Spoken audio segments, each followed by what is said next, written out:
दोस्तों, मैं फ़ज़कीर हुसैन अपने चैनल में आपका इस्तकबाल करता हूँ। आज आपकी खिदमत में नीट 2016 का फ़िज़िक्स पोर्शन का दूसरा वीडियो लेकर हाजिर हूँ। इससे पहले 10 क्वेश्चन का सॉल्यूशन आपके सामने पेश कर चुका हूँ। तो ये है नीट 2016 का फ़िज़िक्स पोर्शन का 11वां प्रश्न। रिडबर्ग नियतांक का मान 10⁻7 प्रति मीटर दिया गया है। हाइड्रोजन स्पेक्ट्रम की बामर श्रेणी की अंतिम लाइन की तरंग संख्या होगी। तो रिडबर्ग स्थिरांक यानी R की वैल्यू दी गई है 10⁻7 पर मीटर। अब हम जानते हैं स्पेक्ट्रम की जो तरंग संख्या होगी वो होगी 1/λ is equal to R into 1/n1 square minus n2 square. अब हम निकाल रहे हैं बामर श्रेणी की, तो बामर श्रेणी के लिए n जो होती है हमारी n1 2 से शुरू होगी और n2 होगा अंतिम लाइन की तरंग निकाल रहे हैं तो n2 हो जाएगा इन्फिनाइट। तो यहाँ r की वैल्यू दी गई है n1 2 और n2 इन्फिनाइट, इसकी वैल्यू लगा देते हैं। तो हाइड्रोजन स्पेक्ट्रम की बामर श्रेणी की अंतिम लाइन की तरंग संख्या होगी, r की वैल्यू लगा दें 10⁻7 1/2 का स्क्वायर माइनस 1/∞ स्क्वायर। n1 और n2 की वैल्यू लगा दी है हमने। अब ये हो जाएगा 10⁻7, ये हो जाएगा 0, 2 का वर्ग 4 और यहाँ पर अगर 1 ले लें 1 में 4 का भाग दें तो ये हो जाएगा 0.25 10⁻7 पर मीटर। तो इसमें है 0.25 इंटू 10⁻7 पर मीटर, तो बी ऑप्शन हमारा सही है। अगला प्रश्न है पृथ्वी पर पलायन वेग वी तथा उस ग्रह पर पलायन वेग वीपी में क्या अनुपात होगा जिसकी त्रिज्या और औसत घनत्व पृथ्वी की तुलना में 2 गुने हैं। यानी पृथ्वी से 2 गुनी त्रिज्या और 2 गुने घनत्व वाले ग्रह पर पलायन वेग क्या होगा और उसका अनुपात क्या होगा, ये हमें निकालना है। तो ये हमारा फॉर्मूला दिया जाता है पृथ्वी पर पलायन वेग वी बराबर √2gr। यहाँ g गुरुत्वीय त्वरण है और r पृथ्वी की त्रिज्या है। अब यहाँ पर घनत्व दुगना हो तो इसका घनत्व से क्या संबंध होगा, ये हमें निकालना है। तो घनत्व से संबंध होता है पृथ्वी सतह पर g बराबर होता है gm/r स्क्वायर। m को सीधे सीधे हम घनत्व से जोड़ देंगे तो m होता है आयतन गुणा घनत्व। आयतन होता है गोले का 4/3 पाई r³ rho upon r square. तो स्मॉल g की वैल्यू आ गई हमारी 2, ये वाले हो गए 4/3 कैपिटल G पाई r स्क्वायर से q कट जाएगा, एक r बचेगा और ये होगा रो घनत्व। ग्रह पर पलायन वेग निकालेंगे तो रूट ये रहेगा 2 और 4 4 दूनी 8 रहेंगे, 3 ये रहेंगे, g वैसे ही रहेगा और पाई r जो है वो 2 गुनी है तो 2r हो जाएगी और घनत्व भी 2 गुना है तो 2 रो हो जाएगा। अब हमको रेशियो निकालना है तो रेशियो क्या करेंगे, डिवाइड कर देंगे VE/VP बराबर, सब दोनों ही रूट में है तो रूट में लिख लेते हैं ये सब। ये हो जाएगा 4 दूनी 8/3 G पाई r रो अपॉन में आ जाएंगे 8/3 G पाई 2r और 2 रो।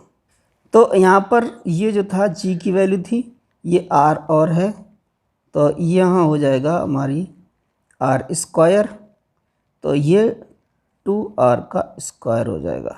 स्क्वायर है तो 2r एक बार और लिख देंगे। अब यहाँ से क्या क्या कट जाएगा, ये देखें रो से रो कट जाएगा, g से g कट गया, पाई से पाई, 8/3 से कट गया, r स्क्वायर हो गया, यहाँ भी r स्क्वायर होगा तो ये r स्क्वायर यहाँ से कट जाएगा, ये सिर्फ बचेगा 2 2 2 और ये हो जाएगा, ऊपर कुछ नहीं बचा, 1 बचा है, 2 और 2 ये जोड़ा बन गया, 2 बाहर आ गए और ये अंदर ही रह गया 2√2। अब पृथ्वी का पलायन वेग और ग्रह का पलायन वेग, इसका रेशियो आएगा 1:2√2। तो ये है 1:2√2। तो ए ऑप्शन इसका सही है। चलते हैं अगले प्रश्न की तरफ। किसी लंबी परिनालिका में फेरों की संख्या 1000 है। जब परिनालिका में 4 एम्पीयर धारा प्रवाहित होती है, तब इस परिनालिका के प्रत्येक फेरे से संबद्ध चुंबकीय फ्लक्स 4 × 10⁻³ वेबर हो जाता है। इस परिनालिका का स्वप्रेरकत्व है। क्वेश्चन में दिया गया है फेरों की संख्या यानी n बराबर 1000 है। इसे हम लिख सकते हैं 10⁻³ I की वैल्यू दी गई है। विद्युत धारा कितनी बह रही है? 4 एम्पियर। और चुंबकीय फ्लक्स की वैल्यू भी पता है, ये है 4 × 10⁻³ वेबर। तो इसमें n, I, phi और स्वप्रेरकत्व L में डायरेक्टली जो संबंध होता है वो है L बराबर phi n/I यानी धारा। तो phi की वैल्यू 10⁻³ n की वैल्यू 10⁻³ और I की वैल्यू 4। तो 4 से 4 कट गया, 10⁻³ प्लस के ये 3 है, माइनस के 3 है, तो ये कट जाएंगे, 1 रह जाएगा यानी 10⁻0 आ जाएगी। तो ये 1 L की वैल्यू आ जाएगी 1 हेनरी। तो इसमें देखते हैं 1 हेनरी सी ऑप्शन में है, तो सी ही ऑप्शन हमारा सही है। अगले प्रश्न में कोई कार त्रिज्या r की वक्रित सड़क पर गतिमान है। यह सड़क कोण थीटा पर झुकी है। कार के टायरों और सड़क के बीच घर्षण गुणांक μs है। इस सड़क पर कार का अधिकतम सुरक्षा वेग है। तो दोस्तों इस प्रश्न को समझने के लिए हम चलते हैं कि हमने देखा है कि जब सड़क किसी मोड़ के साथ दी गई है तो ज़रूर उसकी जहाँ मोड़ है उसके अंदर की तरफ नीचे होता है और बाहर की तरफ ऊंचा होता है। तो इसमें दिया गया है ये सड़क है हमारी, ये क्षैतिज अगर ये है तो फिर ये झुकाव है वो थीटा कोण है। इस पे कार चल रही है। ये जो मोड़ है उसकी त्रिज्या हमारी कैपिटल R दी गई है। ये सड़क कोण थीटा पर झुकी है तो ये थीटा हमारा कोण है, इस झुकाव है। सड़क और टायरों के बीच में जो घर्षण गुणांक है वो μs है।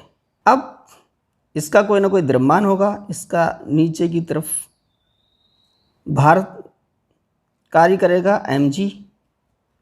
अब इस पर सड़क के लंबवत प्रतिक्रिया बल लग रहा होगा n, और इसके टायरों के सड़क के बीच में भी एक बल होगा जो इसके सड़क के अनुदिश होगा। ये इस बल को हम घर्षण बल को Fs मान लेते हैं। अब इस घर्षण बल जो है इसके दो घटक होंगे, एक घटक इस तरफ होगा क्षैतिज घटक क्योंकि थीटा यहाँ पर है, ये कोण ये थीटा है तो ये भी थीटा होगा क्योंकि ये हमारी समांतर रेखाएं हैं। तो इस तरफ लग रहा होगा हमारा जहाँ थीटा है तो Fs cos थीटा। अब इसका जो लंबवत घटक होगा वो mg की साइड में होगा तो ये भी Fs लंबवत घटक होगा वो Fs sin थीटा होगा। अब ये जो प्रतिक्रिया बल लग रहा है ऊपर की तरफ, इसको भी हम दो घटकों में तोड़ लेते हैं। एक लंबवत घटक ये होगा हमारा, इसका कोण थीटा है तो ये होगा n cos थीटा, और इस तरफ जहाँ Fs cos थीटा बल कार्य कर रहा है घर्षण बल का क्षैतिज घटक, उसी तरफ एक बल इसका प्रतिक्रिया बल का घटक होगा वो होगा लंबवत घटक होगा तो ये होगा n sin थीटा। अब इसका कार का संतुलन हमारा इस तरीके से बनेगा, जो नीचे की तरफ बल लग रहे हैं 1 और 2 ये संतुलित करेगा n cos थीटा, और इस तरफ जो बल लग रहा है उसको संतुलित करेगा इधर की साइड में। जब कोई वस्तु वृत्ताकार में गति करती है जिसका द्रव्यमान m हो और इसकी वेग v हो और वृत्ताकार पथ की त्रिज्या r हो, तो इस पर एक आभासी बल लगता है बाहर की तरफ, वो होता है mv²/r। ये जो बल होगा आभासी बल, ये संतुलित करेगा इस बल को n sin थीटा और Fs cos थीटा को। अब इसके ज़रिए से हम समीकरण बना लेते हैं। तो समीकरण होगा M G plus F S sine theta बराबर ये होगा एन कॉस थीटा के।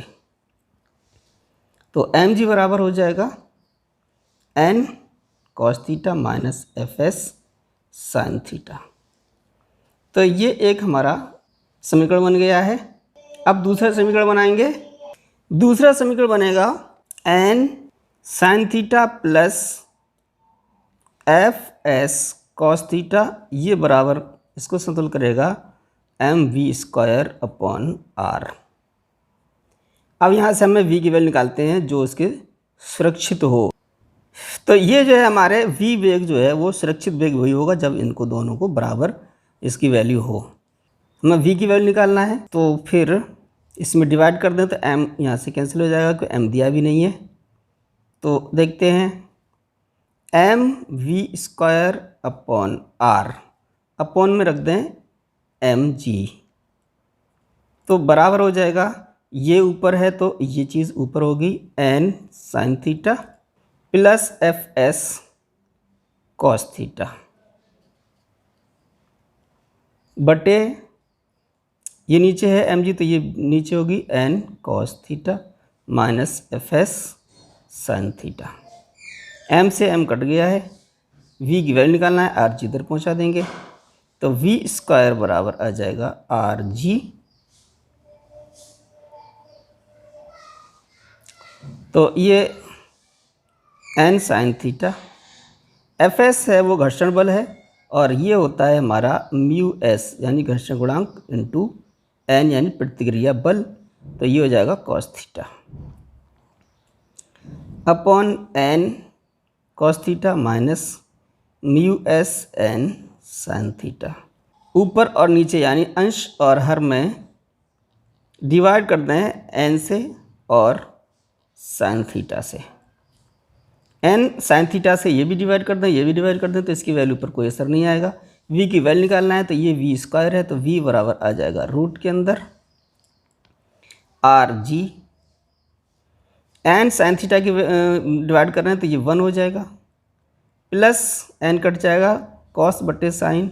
एन साइन थीटा में एन कॉस थीटा की कॉस थीटा से डिवाइड करेंगे ये, तब यहाँ 10 हो जाएगा, तो ये आ जाएगा tan theta plus mu S, ये हो जाएगा एन कॉस थीटा कट जाएगा बटे एन कॉस थीटा से डिवाइड कर रहे हैं तो 1 माइनस एन साइन थीटा, तो ये हो जाएगा म्यू एस टेन थीटा।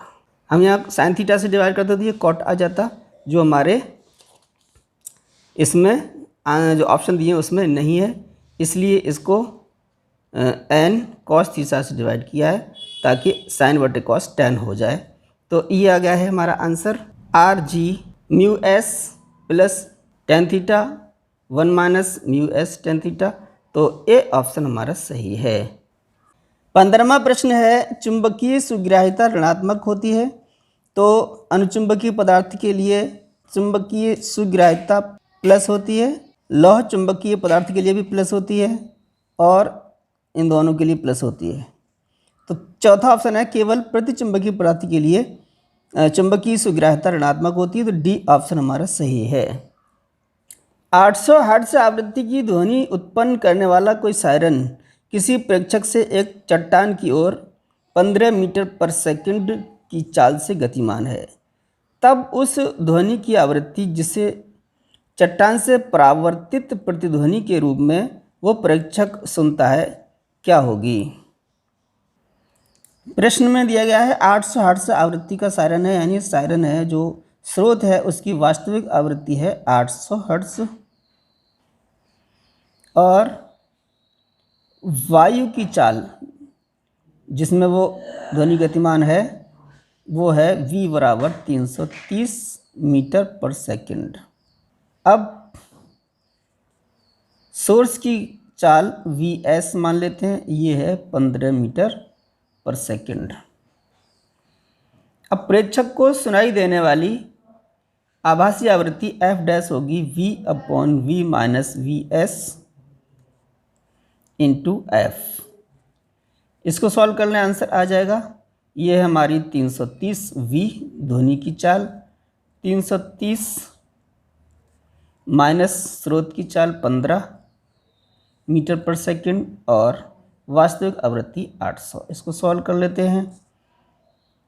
330 बटे 315, इसे 15 से डिवाइड करते हैं। 15 दूनी 30, 15 दूनी 30, 15 30, 15 कम 15, 800। इसको हम 21 से डिवाइड करें 1.047 आता है और इंटू 800 और इससे मल्टीप्लाई करें तो ये आ जाएगा हमारा 837.6।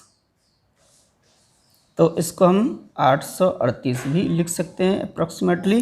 तो 838 हर्ट्ज बी ऑप्शन हमारा सही है। अगले प्रश्न देखें, 1 किलो द्रव्यमान का कोई पिंड किसी कालाश्रित बल F की वैल्यू दी गई है आई जे सदिश के रूप में 2ti + 3t² जे न्यूटन। यहाँ आई जे एक्स और वाई अक्ष के अनुदिश मात्रक सदिश हैं के अधीन गति आरंभ करता है, तो समय t पर इस बल द्वारा विकसित शक्ति क्या होगी। बल लगाने से गति करता है तो उसमें विकसित शक्ति जो होगी P बराबर F.v, ये v यानी गति भी सदिश है, F भी सदिश है, तो डॉट प्रोडक्ट इसमें हो जाएगा। यहाँ F तो मालूम है लेकिन v नहीं पता है। F की वैल्यू दी गई है जो I और J सदिश के रूप में है, जो t का फंक्शन है। तो F बराबर होता है हमारा ma,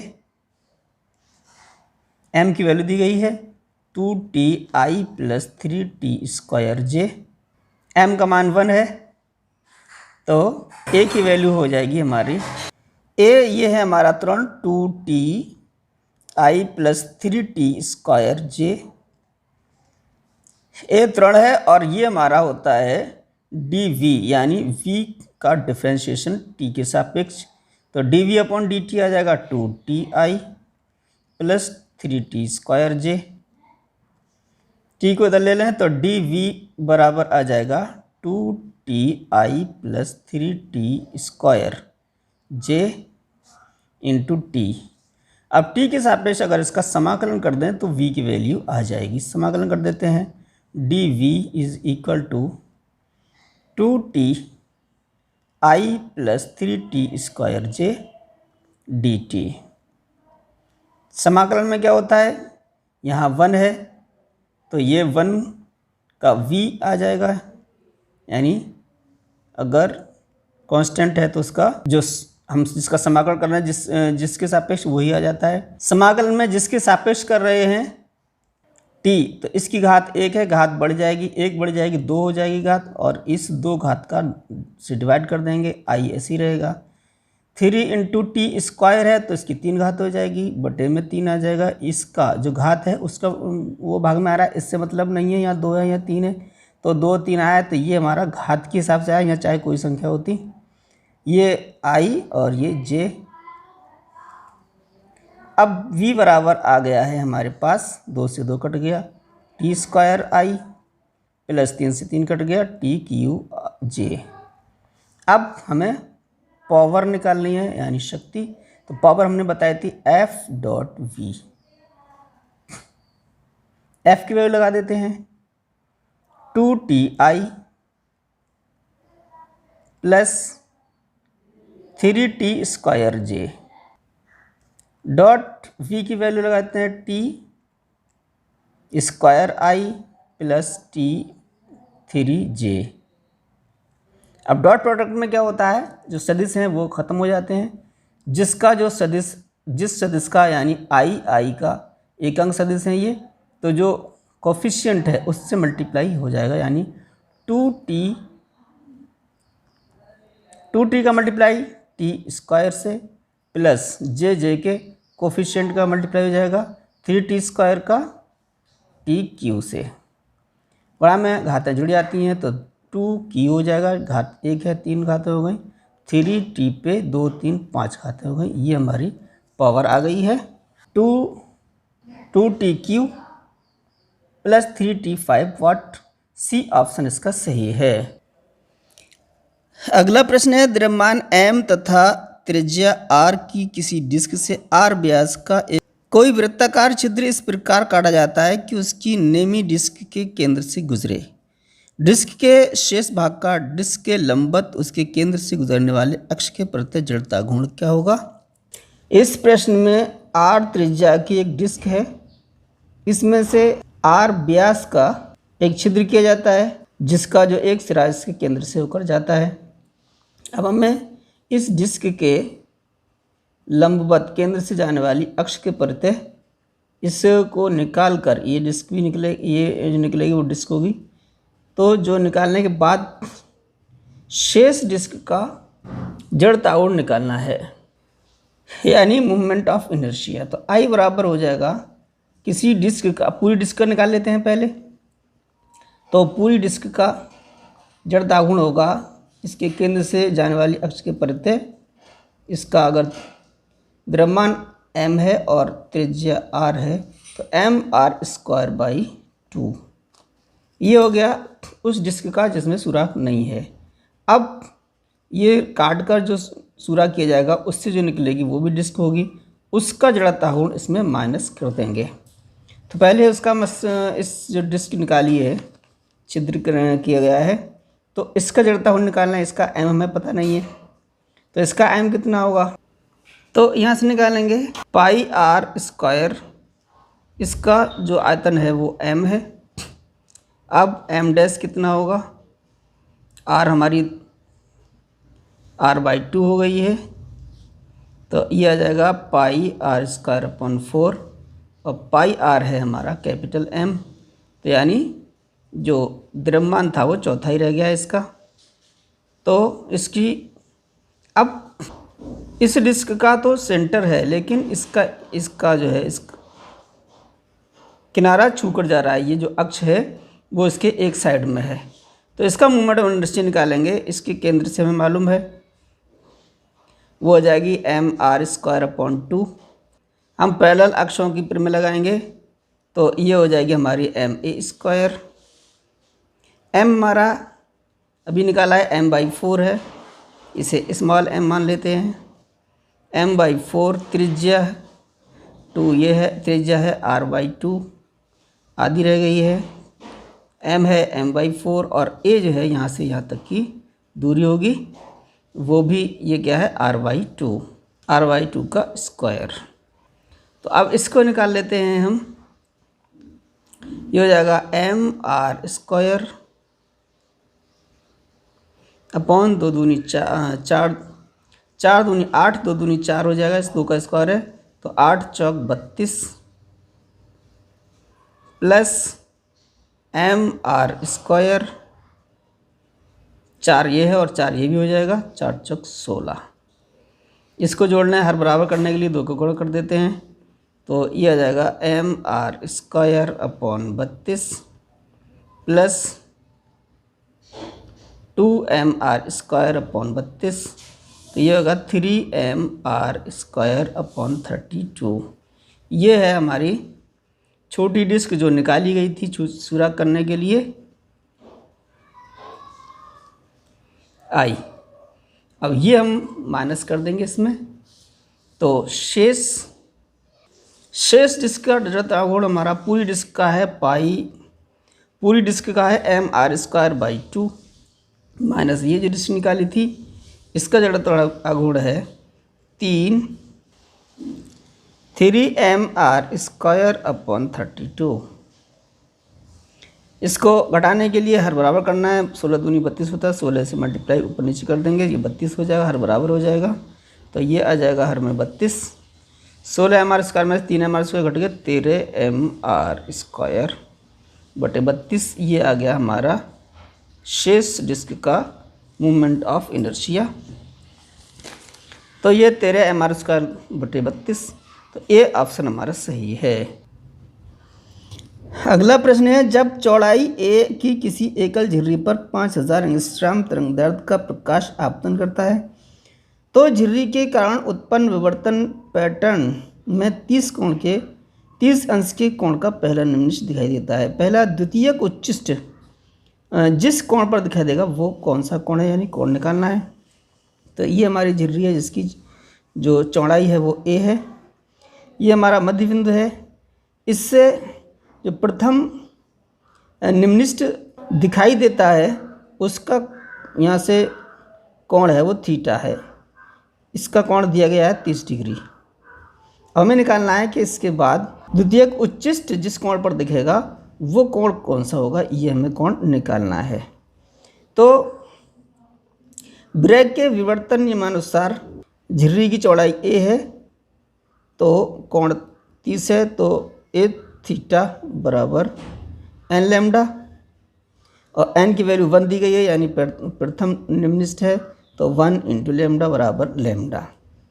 तो साइन थीटा यानी साइन 30 है ये, तो a साइन 30 बराबर लैम्डा, और साइन 30 की वैल्यू 1/2 होती है, हमें याद रखना है। तो यहाँ से देखा कि a की वैल्यू आ जाएगी 2 लैम्डा। पहला समीकरण मान लेते हैं। अब दूसरे उच्चिष्ट के लिए कोण निकालना है, तो ये निम्नलिखित के लिए था। द्वितीयक उच्चिष्ट के लिए जो थीटा से संबंध होगा वो साइन थीटा 1 = 3 लैम्डा अपॉन 2। यहाँ a की वैल्यू लगा दें 2 लैम्डा, साइन थीटा 1, थीटा की वैल्यू निकालनी है 3 लैम्डा/2। लैम्डा से लैम्डा कट जाएगा, 2 इधर आ जाएंगे, गुणा हो जाएगा इसमें। तो साइन थीटा 1 = आ जाएगा 3y, 2 दूनी 4, और थीटा की वैल्यू आ जाएगी साइन इनवर्स 3/4। तो जो थीटा की वैल्यू आई है साइन इनवर्स 3/4, तो साइन इनवर्स 3/4 सी ऑप्शन जो है वो सही है। 20वां प्रश्न है, कोई वर्गाकार पाश यानी लूप ABCD जिससे धारा I प्रवाहित हो रही है, किसी लंबे सीधे चालक XY, ये XY है, जिससे धारा I यानी कैपिटल I प्रवाहित हो रही है, के निकट एक ही तल में रखा है। ये ABCD लूप रखा हुआ है। इस पाश पर लगने वाला नेट बल कितना होगा। तो ये हमारा आरेख दिया गया है XY, इसके अंदर कैपिटल I धारा प्रवाहित हो रही है, और जो इस लूप में धारा बह रही है स्मॉल I, उसकी जो दिशा है वो A से B की तरफ, B से C की तरफ, C से D की तरफ और D से A की तरफ इस तरीके से बह रही है। धारावाही चालक यानी लंबे सीधे तार की जो धारा की दिशा है वो ऊपर की तरफ है, तो इस पर उत्पन्न चुंबकीय क्षेत्र जो की दिशा होगी वो इस साइड में होगी। अब ये धारा की दिशा है, तो चुंबकीय क्षेत्र की दिशा में धारा अगर बह रही है तो यहाँ पर बल जो है वो 0 होगा। FBC 0 होगा और ये DA भी 0 होगा, FDA ये भी 0 होगा। अब ये हमारा इसके लंबवत धारा बह रही है BA और CD में, तो बल जो लगेगा उसकी गणना करना है। ये दूरी है हमारी L/2 और इस AD यानी इस वर्ग की लंबाई, भुजा की लंबाई है L। हम जानते हैं कि दो समांतर धारावाही चालकों के बीच में अगर बीच की दूरी D है, तो एक चालक द्वारा दूसरे चालक पर L लंबाई पर लगने वाला बल वो होता है F बराबर μ0/2 पाई I1 I2, इनमें धारा I1 I2 बह रही है, इंटू L अपॉन बीच की दूरी D। अब यहाँ पर देख रहे हैं भुजा AB पर लगने वाला बल कितना होगा, FAB बराबर μ0/2 पाई। I1 है कैपिटल I, R2 है स्मॉल I और L है हमारी कैपिटल L। बीच की दूरी है L/2। यहाँ से देखें तो 2 से 2 कट जाएगा, L से L कट जाएगा, तो ये आ जाएगा FAB μ0 I अपॉन पाई। अब इस पर भी 0 होगा और इस पर भी 0 होगा। CD पर देखते हैं, धाई इधर बह रही थी, धारा ऊपरी तरफ बह रही थी, अब धारा जो है नीचे की तरफ बह रही है, यानी इसकी दिशा बदल गई है। तो CD पर इस XY के द्वारा लगने वाला बल कितना होगा निकालना है, FCD μ0/2 pi I capital I small, ये हो जाएगा -I क्योंकि इसकी दिशा बदल चुकी है, अपॉन दूरी कितनी हो गई L/2 ये है और L ये है, तो इनको जोड़ लेंगे, ये आ जाएगी 1 + 1/2 L यानी 3L/2। तो दूरी आ गई 3L/2। यहाँ पर जो इसकी भुजा की लंबाई CD की लंबाई है L। इसको सॉल्व करना है, 2 से 2 कट जाएगा, ये आ जाएगा minus mu 0 I small I upon L से L कट जाएगा 3 पाई। अब नेट बल निकालना है हमें, तो ये आ जाएगा FAB प्लस FCD। FAB है हमारा mu 0 I upon pi, FD जो है वो माइनस का है, माइनस म्यू 0 I अपॉन 3 पाई। इसको हर को बराबर करने के लिए 3 से मल्टीप्लाई कर दें, तो 3 में से 1 घट जाएगा, ये बचेगा 2 म्यू 0 I अपॉन 3 पाई। तो ये हमारा आंसर आया है नेट बल। अब देखते हैं ऑप्शंस में, आंसर है हमारा 2 mu 0 I upon 3 pi, D option सही है। तो ये है 21वां प्रश्न। कोई कृष्णिका 5760 केल्विन पर है, इस पिंड द्वारा ऊर्जा विकिरण की ऊर्जा तरंग दर 250 Nm पर U1 तथा 500 Nm पर U2 तथा तरंग दर 1000 Nm पर U3 है। विन्यातांक B बराबर दिया गया है। नीचे दिए कौन सा संबंध सही है, तो इसका संबंध आप सॉल्व करके कमेंट बॉक्स में बताएं। इसका यानी 21 से आगे के क्वेश्चन का सॉल्यूशन अगले वीडियो में लेकर हाजिर होंगे। तब तक के लिए इजाज़त। ये वीडियो आपको कैसा लगा कमेंट बॉक्स में बताएं। पसंद आने पर लाइक करें, और जो हिंदी मीडियम से नीट की तैयारी कर रहे हैं उनको शेयर करें। सारे जहां से अच्छा हिंदुस्तान हमारा, हम बुलबुलें हैं इसकी ये गुलसितां हमारा।